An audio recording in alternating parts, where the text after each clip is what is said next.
Form भरने में जितनी भी परेशानियाँ आ रही है बच्चों को ना, उसके रिगार्डिंग मैं ये वीडियो आप लोगों के बीच में लेके आ रहा हूँ। व्हाट्सअप एवरीवन, कैसे आप लोग? Hope you all doing good. Let me introduce myself. मेरा नाम रोहित मौर्य है और मैं बिहार में as a GDS branch post master के रूप में कार्यरत हूँ। गाइज़, ये वीडियो मैं आप लोगों के लिए लेके आ रहा हूँ जो बहुत ही ज़्यादा इंपॉर्टेंट और इन्फॉर्मेटिव होने वाली है अगर आप GDS में जॉब करना चाहते हैं तो। आज के समय में हर एक मिडिल क्लास फैमिली में जो भी बच्चे होते हैं जिनकी उम्र लगभग 20 साल के आसपास होती है, उनको सबसे बेसिक नीड जो होती है वो होती है एक जॉब की। जॉब प्राइवेट हो तो भी चलेगा, लेकिन सोचिए अगर आपको सरकारी नौकरी लग जाए, अगर सरकारी में भी बिना एग्ज़ाम दिए आपको डायरेक्ट आपके मेरिट के बेस पे आपकी ज्वाइनिंग हो, तब तो सोने पे सुहागा है। तो चलिए आज हम आपको बहुत सारा बात बताने वाले हैं उन बच्चों को जो अभी GDS में फॉर्म भरने वाले हैं, क्योंकि फॉर्म जो भरने का डेट है 15 जुलाई से लेकर 5 अगस्त तक दिया गया है। तो मित्रों, अगर आप भी GDS में फॉर्म भरना चाहते हैं तो ये वीडियो आपके लिए बहुत ही इन्फॉर्मेटिव और इम्पोर्टेंट होने वाला है। तो वीडियो को लास्ट तक देखिएगा ताकि फॉर्म भरने में जितनी भी परेशानियाँ आ रही है बच्चों को ना, उसके रिगार्डिंग मैं ये वीडियो आप लोगों के बीच में लेके आ रहा हूँ। और इस वीडियो के एंड में मैं कहाँ कितना कट ऑफ जाने की प्रोबेबिलिटी, उसके बारे में भी मैं बात करूँगा। तो वीडियो के एंड तक ज़रूर बने रहिएगा।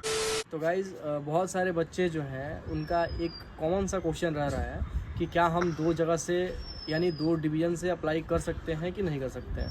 तो मैं आपको साफ तौर पे बता देना चाहता हूँ कि आप 2 डिवीज़न से अप्लाई नहीं कर सकते हैं, क्योंकि जब आप 2 डिवीज़न से अप्लाई करेंगे ना तो आपका जो फ़ोन नंबर है वो टैली कर जाएगा। इसके अलावा जो आपके पर्सनल डाटा हैं वो भी टैली कर जाएंगे। और दूसरा क्वेश्चन है कि एक फॉर्म भरने के समय एक उसमें ऑप्शन आ रहा है वेदर एम्प्लॉयड। इसका मतलब होता है कि क्या आप कहीं जॉब कर रहे हैं, तो उसमें जो भी बच्चे जॉब कर रहे हैं वो वेदर एम्प्लॉयड वाले स्थान पे वो यस भरेंगे, और जो बच्चे अभी पढ़ाई कर रहे हैं कहीं जॉब नहीं कर रहे हैं वो वेदर एम्प्लॉयड की जगह पे नो पे टिक करेंगे। क्योंकि अगर आप जॉब कर रहे हैं और वेदर एम्प्लॉयड पे अगर यस पे टिक कर रहे हैं तो आपको अपने डिपार्टमेंट से एक NOC लेके और फिर इस पोस्टल डिपार्टमेंट को देना पड़ता है। तो आप कोशिश कीजिएगा कि आप नो पे ही टिक करें। और गाइज़, एक चीज़ और निकल के सामने आ रहा है ना कि नॉर्थ ईस्ट के इलाके जैसे सिक्किम, अरुणाचल प्रदेश, मिजोरम, नागालैंड, इन सब इलाकों में कुछ प्रॉब्लम आ गया है जो सारे बच्चों को उसके बारे में जानकारी नहीं है। मैं चाहता हूं कि मैं उन सब जानकारियों को आपके बीच में लेके आऊं। पिछले बार की वैकेंसी में अरुणाचल प्रदेश और मेघालय में बहुत सारे बच्चे फॉर्म को भर रहे थे तो कोई दिक्कत नहीं हो रही थी, लेकिन बीच में कुछ वहाँ के लोकल लोगों ने कुछ ऐसा हड़ताल वगैरह किया जिसके वजह से अरुणाचल प्रदेश और मेघालय में फॉर्म भरने का जो कैरेक्टेरिया है उसमें थोड़ा सा चेंज किया गया है, जो आपके नोटिफिकेशन में स्पष्ट रूप से लिखा है। और गाइज़, अगर आप भी नॉर्थ ईस्ट में फॉर्म भरना चाहते हैं तो मेरी इन बातों को ध्यान से सुन लीजिएगा, ये आपके लिए बहुत ही ज़्यादा ज़रूरी है। जो भी बच्चे दूसरे स्टेट से आके अरुणाचल में या फिर मेघालय में फॉर्म भरने वाले हैं, उनको इस बात का ध्यान रखना है कि इस बार वहाँ का पूरा रूल चेंज हो गया है। और अरुणाचल में आप फॉर्म भरने वाले हैं उसके लिए ज़रूरी ये है कि क्या आप वहाँ पे 5 साल से रह रहे हैं। इसके लिए आपको वहाँ के डिप्टी कमिश्नर से साइन करवाना पड़ेगा। और दूसरी चीज़, वहाँ का लोकल लैंग्वेज आना ज़रूरी है। तो मैं आपसे अनुरोध करूंगा कि आप अरुणाचल प्रदेश की तरफ ना जाएं, क्योंकि अगर आप वहां जाएंगे आपके सिलेक्शन होने के बाद भी आपको बाहर कर दिया जाएगा। सेम हाल मेघालय में भी है, वहां भी लोकल लैंग्वेज का कुछ इशू है, तो आप मेघालय और अरुणाचल प्रदेश को छोड़ दें। इसके अलावा जो सिक्किम है, नागालैंड है, इन सब जगहों पर आप चाहें तो आप अपने फॉर्म को भर सकते हैं, क्योंकि वहाँ पर लोकल लैंग्वेज इंग्लिश को मांगा गया है। ये समस्या खास करके संस्कृत वाले बच्चों के लिए ज़्यादा थी, तो संस्कृत वाले बच्चों से अनुरोध मेरा ये रहेगा कि आप अगर नॉर्थ ईस्ट में फॉर्म भर रहे हैं तो अरुणाचल और मेघालय को छोड़ के।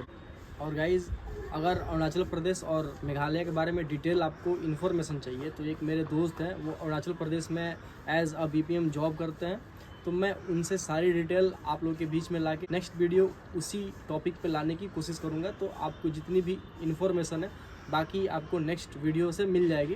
तो आप जाके हमारे चैनल को सब्सक्राइब कर सकते हैं ताकि GDS से रिलेटेड जितनी भी जानकारी हो आपको इस चैनल के माध्यम से मिल सके। और मित्रों, बात करें ST SC और OBC कैटेगरी सर्टिफिकेट की, तो बहुत लोगों का कन्फ्यूज़न है कि क्या ये कैटेगरी सर्टिफिकेट स्टेट का होना चाहिए या सेंट्रल का होना चाहिए।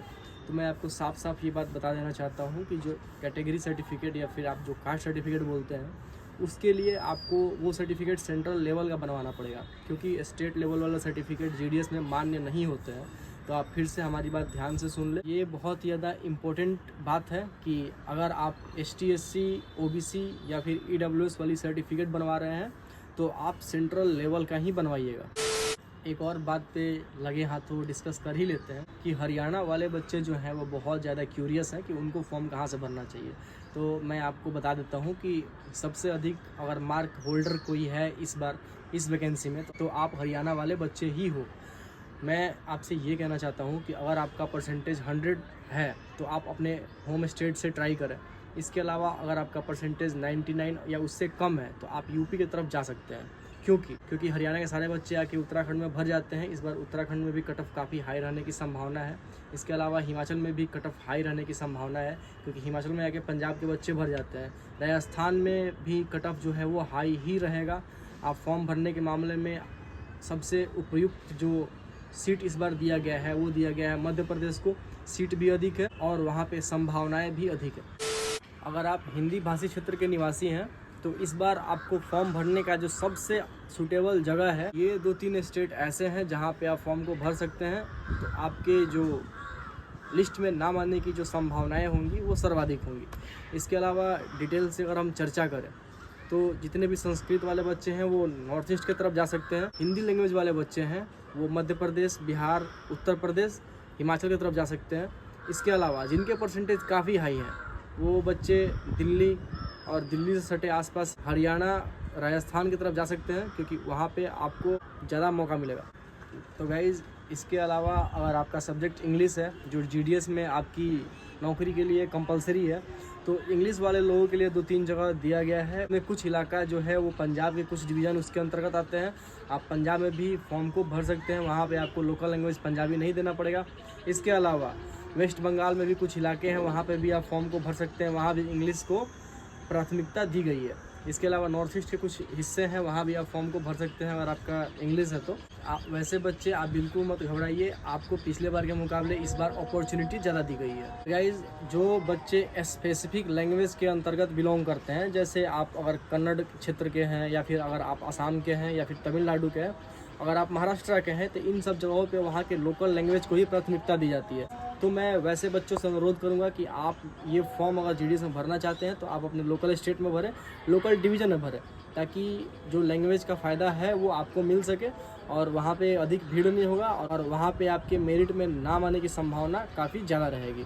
तो लोकल लैंग्वेज वाले बच्चे आप अपने एरिया में भरें और जो हिंदी वाले हैं वो अपना प्रीवियस ईयर का मेरिट लिस्ट उठा के देख सकते हैं, उस पर रिसर्च कर सकते हैं, उसी के हिसाब से आप फॉर्म भरेंगे तो जीडीएस में आपके लिस्ट में नाम आने की संभावना काफ़ी अधिक रहेगी।